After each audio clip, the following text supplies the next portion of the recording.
Bilang isang tunay na mandirigma, isa sa mga unang prinsipyo na kailangang isapuso ay ang pagsunod sa mga makatarungang utos ng nakatataas. I will always obey the lawful orders of my seniors. Hindi ito basta-bastang linya. Ito ay paninindigan. Sa bawat utos na ibinibigay ng aming mga opisyal, nandoon ang tiwala, disiplina at respeto. Kaya ang pagsunod ay hindi nangangahulugang pagiging mahina, kundi pagpapakita ng lakas ng loob na tumalima para sa mas malaking layunin, ang kapakanan ng grupo at ng bayan. Sa loob ng training at sa labas ng kampo, dala-dala namin ang prinsipyo ng pagkakaisa.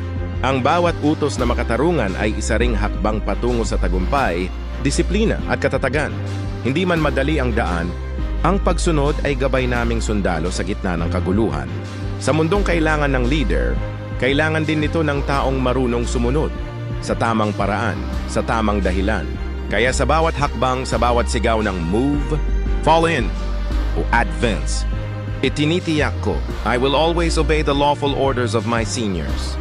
Para sa bayan, para sa dangal, para sa kapatiran,